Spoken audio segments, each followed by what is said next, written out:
Tonight, the government approves the H1N1 flu vaccine. Get ready to roll them up. They're rolling it out 1 month from today. I'm Katie Couric. Also tonight, he called the president a liar. And today, the House voted to rebuke Congressman Joe Wilson. But it's a different story in his South Carolina district. The way he said it, I might not agree with, but at least he spoke up for us. Police are reportedly searching for a person of interest in the slaying of a Yale grad student. What we know about the man they're after. And the story of KP2, the friendly seal. Maybe a little too friendly.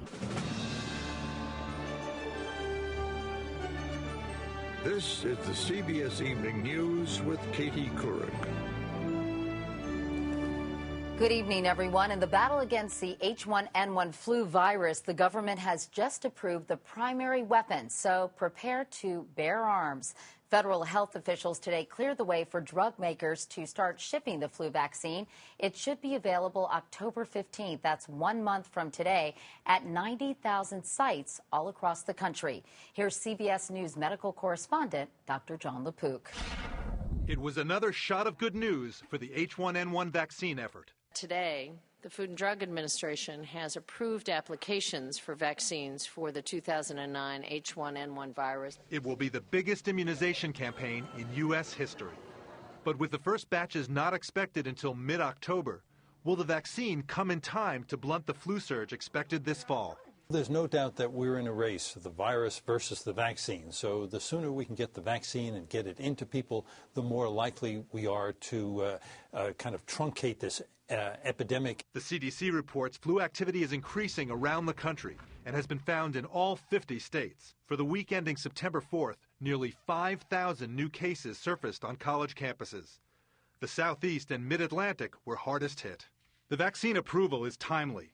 New studies indicate the H1N1 virus stays in your system longer than previously thought. One study found 40% of patients may still be contagious 7 days after symptoms begin. I think we're learning that this virus is the seasonal virus, a little bit on steroids.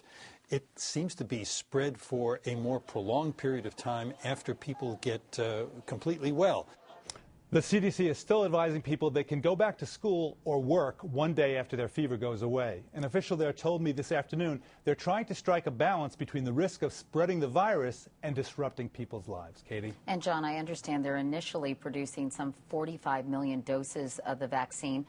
Tell us again who will be given priority. Well, first we're going to have pregnant women, healthcare workers, people who are taking care of infants under the age of 6, and then kids 6 months up to age 24, and then finally people over the age of 24 to say 64 who have underlying medical conditions. So when all is said and done, John, will there be enough of this vaccine for everyone in the country? Officials think so. I mean, we're going to have about 45 million doses, which is about a quarter of the 160 million doses that we think we're going to need to vaccinate everybody in that first group. That's going to be available starting in around mid-October. And if you've already had the H1N1 flu, or you think you have, over the summer, do you still need to get vaccinated? I asked the CDC this question. They say yes, because most of the people who were diagnosed with having swine flu or H1N1 over the summer, it was a presumptive diagnosis. You don't know absolutely for sure, so they're saying, just in case, get the vaccine, and that way you can be sure. All right, good to know. Dr. John LaPook. John, thanks so much. For more about the flu, you can go to our partner in health news, webmd.com, and search H1N1. Now to the congressman who accused President Obama of lying during his address to a joint session of the House and Senate last week, Republican Joe Wilson of South Carolina. Today, the House approved an historic resolution of disapproval by a vote of 240 to 179, largely along party lines, though 12 Democrats did vote no and 7 Republicans yes. It's the first time a member has been admonished for speaking out while the president was addressing a joint session. And to put him through this on the floor of the House, I think is unacceptable, and it is a partisan stunt. Classroom teachers and school children across the country and around the world looking in on our proceedings should see proper decorum and hear civil discourse. Joe Wilson, who has apologized to President Obama, reacted to the House rebuke. I believe today was a low day in terms of how the political process, and this truly was a game of no meaning. And so now we need to put this behind us, and persons should be working for health insurance reform. Now, despite the rebuke of Congressman Wilson, Mark Strassman tells us there are plenty of people in his district supporting him. In Lexington, South Carolina, the Lizard Thicket restaurant is as southern as a breakfast biscuit. In here, almost everyone would buy Congressman Joe Wilson a cup of coffee. He spoke for you. Absolutely. To Tracy Farnham, a realtor here, Wilson's heckling of the president spoke truth to power. The way he said it, I might not agree with, but at least he spoke up for us. Lexington County is the heart of Wilson's district. 82% white, heavily Republican, staunchly conservative. This district last sent a Democrat to Congress in 1964. Suspicion runs deep of big government and Barack Obama. I kind of cheered in the background and said, go for it, Joe. Get him, Joe. Go, Joe, go. But some people here sense racial overtones to the Wilson heckle in a state where the Confederate flag still flies on the State House grounds. Lacey Ford teaches state history at the University of South Carolina. Showing disrespect to a black president is something that some South Carolinians, I think a minority, can accept much better than if the president were not an African American. But at Sunday's town hall here, a majority white crowd hooted down a black woman who asked about Wilson's behavior. To reprimand our Congressman Joe Wilson for disrespecting. To the state's NAACP leader, Wilson's motivation was clear. I don't know how you cannot say that this has a racial factor associated with it. It is. And we need to stop trying to hide from talking about what is and the truth. Wilson was already facing a strong challenge from Democrat Rob Miller, a former Marine and Iraq War veteran. Since last Wednesday, they've each raised more than $1.5 million in a district debating whether a heckle sounded like a rebel yell. Mark Strassman, CBS News, Columbia, South Carolina. In economic news tonight, some welcome words from the chairman of the Federal Reserve, Ben Bernanke, said today it appears the recession is over. The latest evidence, a report from the government today that retail sales were up 2.7% in August, the biggest increase in 3 years. All of this helped give Wall Street a boost today. The Dow gained 56 points. But both Bernanke and President Obama agreed that the effects of the recession will be felt for some time to come, including in the unemployment line. Here's Anthony Mason. The Fed chairman used his most emphatic language yet. From a technical perspective, the recession is very likely over. The president also pointed to signs of a turnaround, visiting a once idled GM plant in Ohio, where 1,000 workers are getting back on the job. But he was cautious. I think everybody understands our economic troubles are far from over. Between the stimulus package and bailouts, the government has spent $3 trillion to pull the economy out of freefall. Will taxpayers have to foot that bill? That's what Katie Couric asked Treasury Secretary Geithner. Is an across-the-board tax increase inevitable? I don't think so, no. But many believe the economy and the credit markets will need substantially more support. I suspect over the next several years, even more trillions will be required. The recession has also cost us jobs, nearly 7 million so far. The drug giant Eli Lilly was the latest to announce 5,000 cuts this week. In unemployment offices across the country, you'll find laid-off workers like Beth Bernhardt. She lost her marketing job at Hewlett-Packard 10 months ago. It's a very frustrating process, and it's very hard to stay positive and stay hopeful. Economists worry that the recovery may be too weak and won't create enough jobs to fuel spending and sustain the turnaround. The scenario that I think all of us are most concerned about is a double-dip recession. Russell Investments' Eric Ristobin says that's not probable. But it certainly is a disturbingly large possibility. The crisis in the economy has shifted from Wall Street to Main Street. It's jobs, jobs, jobs, which should form the agenda for the ongoing administration. And a new survey by CareerBuilder reports a huge jump in the number of Americans who say they're living paycheck to paycheck. 2 years ago, it was 43%. Today, Katie, 61%. All right. Anthony Mason, thank you, Anthony.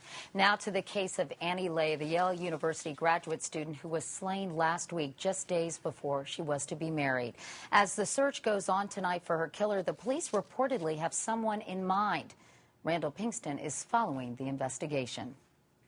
The search for Annie Lay's killer is apparently focused on this man, 24-year-old Raymond Clark, according to CBS affiliate WFSB. They say police are calling him a person of interest in the case. Public records show Clark is an animal technician at Yale and lives in this rented apartment building in Middletown, Connecticut. The website shows his office at 333 Cedar Street, the same building where Annie Lay had an office, the building where she left her personal belongings last Tuesday before her final walk to the lab building 4 blocks away. Her body was found Sunday, hidden behind a basement wall. Clark also worked in that same lab, which requires magnetic swipe cards like these to gain access to all corridors and workrooms. But sources say he was not a student. Law enforcement sources also tell CBS News that when the technician was first questioned, investigators noticed marks and scratches on his body, most notably on his hands and arms, suggestive of defensive wounds. Authorities keyed in on him when he took a polygraph test and failed badly, raising a number of red flags. Law enforcement sources say he now has a lawyer. So far, there's no comment on the motive, but the CBS source says, quote, "There's no romance involved in this." The medical examiner has not revealed the exact cause of death. An expert in criminal forensics says there's a good reason for withholding the results in an active investigation. The killer knows exactly what happened and how it happened. The police now know what happened, and they can use that in their investigation to confirm that they have the right person. Tests are still being conducted on evidence removed from the lab, including bloody clothing found hidden in the ceiling of the basement, and investigators want to know whether the clothing may have belonged to the killer. Katie? Randall Pinkston at Yale University tonight. Thank you. In California, child kidnapping suspect Philip Garrido is being investigated in the disappearance of 2 other missing Bay Area children. Garrido and his wife were accused of holding J.C. Duggart captive for 18 years. Police searched their home today for clothing and other evidence in the cases of 9-year-old Michaela Garrett, who disappeared in 1988, and 13-year-old Eileen Misheloff, missing since 1989. In other news, Vice President Biden flew to Iraq today. He hopes to help iron out differences among Shiite, Sunni, and Kurdish leaders. Soon after he arrived, several mortars landed near the U.S. Embassy in Baghdad, killing 2 Iraqi civilians. It's not known who fired them. Also today, the Iraqi journalist who threw his shoes at President Bush last December was released from prison and was immediately mobbed by friends and family. Muqtada al-Zaidi is considered a hero by many in his country, but he claims Iraqi officers tortured him during his 9 months behind bars. Coming up next here on the CBS Evening News, they have saved for years but still can't get a mortgage. When will the credit squeeze end?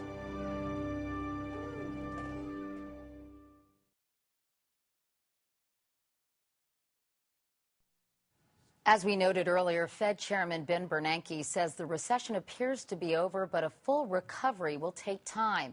And the credit squeeze is partly to blame. It's hard for families to buy houses or cars when they can't borrow money. Ben Tracy continues our series, Market Meltdown, 1 year later. Nick and Shanna Tippett rented this Southern California house to save money, planning to buy within a year. That'll get it going. It's now been more than 3. How frustrating is this for you? It is frustrating, and it is surprising. We thought it was going to be easier than this. Nick has a steady job, an excellent credit score above 700, and $35,000 for a down payment. 3 years ago, that was more than enough for a home costing about $400,000. But now many banks require 20% down, so the Tibbetts cannot get a conventional mortgage. The government keeps rah-rahing, saying things are better, and they're really not. They're still horrible. Mortgage broker Jeff Lazarson says before the meltdown, 9 out of 10 clients got a loan. Now 1 out of every 2 is denied. What we do is we torture borrowers with paperwork, and the loans seem to not ever get done. He's not kidding. This is a mortgage application from 2006, basically some pay stubs and bank accounts. And this is now the amount of paperwork it takes to get a mortgage today. Banks are trying to avoid a repeat of the loose lending practices that helped cause the meltdown in the first place. In 2005, 32% of mortgages approved were considered risky or subprime. This year, it's less than 1%. We want to know down to your pulse rate, your DNA, and your blood pressure if you can handle this loan.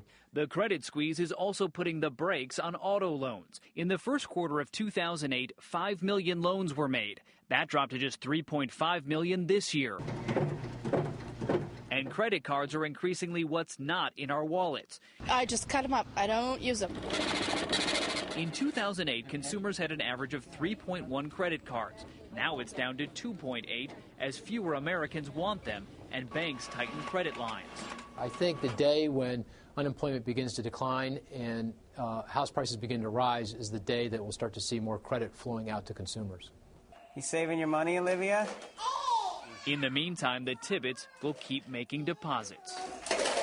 Ben Tracy, CBS News, Lake Forest, California. For more about the state of the economy, you can go to cbsmoneywatch.com. Now to Puerto Rico, where 9 employees of American Airlines are accused of shipping cocaine aboard the airline's planes. Agents arrested a total of 22 suspects today. Officials say at least 10 tons of coke was shipped from the San Juan airport to Florida, New Jersey, and other locations. When we come back, Acorn under fire. Congress takes action after this video creates a national uproar.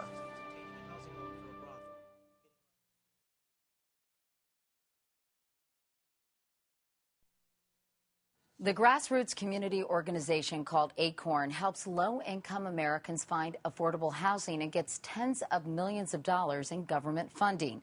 But as Cynthia Bowers reports, that may be coming to an end after a scandal caught on tape.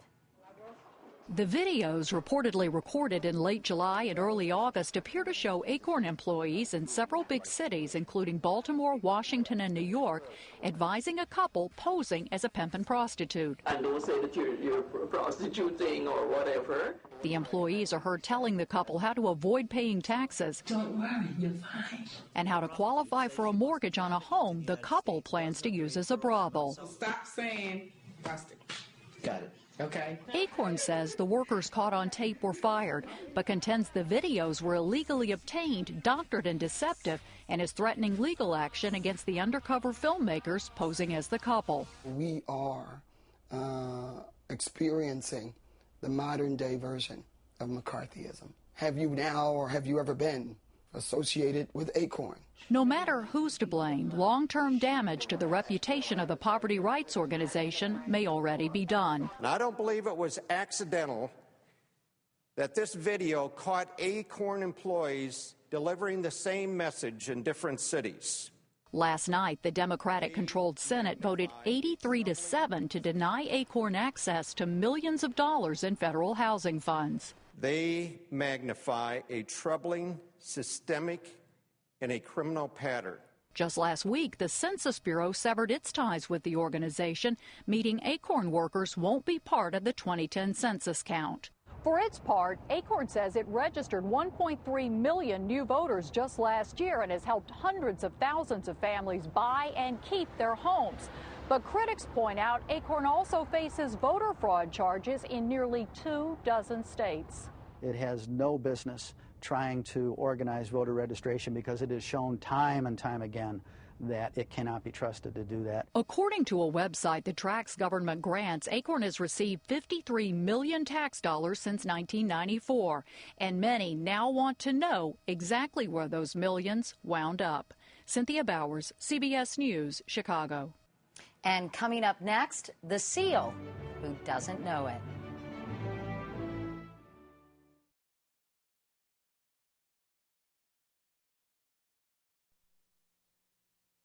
And finally tonight, he swims with the fishes and acts like man's best friend. But is it possible to be too friendly for your own good? John Blackstone has that story. He's a seal pup who might just believe he's a puppy. The unusually friendly baby monk seal on the Hawaiian island of Molokai has been showing off his playfulness in YouTube videos and beach photos. The 17-month-old seal clearly loves people, says Eric Demers, who took these pictures. He'll pretty much give you a hug. He likes to be petted. He just acts like a big dog. He was abandoned hours after birth and raised by a wildlife rescue team who named him KP2. But now that he's grown to 175 pounds, his playfulness could turn dangerous because mature seals can hold people underwater. So please don't feed them, don't swim with them, and try to ignore them, as cute as they may be. Officials tried moving KP2 40 miles away, but he was back 2 days later. Now they're considering moving him 200 miles. It's a dilemma familiar to those who care enough to rescue wild animals. Human contact can be a blessing and a curse. Whoa! When the orphan sea lion named Ella was brought to Six Flags Discovery Kingdom, she didn't even know how to swim. Volunteers had to teach her. This is a big job. So somebody's got to come in and swim with Ella a couple times a day now. It saved her life, but she'll never have the skills to survive in the wild. At the Monterey Bay Aquarium, an ambitious program to raise abandoned sea otter pups was designed to teach the otters everything they would have learned from their mothers. But the otters lost their fear of people, and that endangered their survival. On Molokai, they're hoping that KP2 can beat the odds, stay wild, but still hang out with them. They're willing to take their chances. John Blackstone, CBS News, San Francisco. And that's the CBS Evening News for tonight. I'm Katie Couric. Thanks for watching. I'll see you tomorrow. Good night.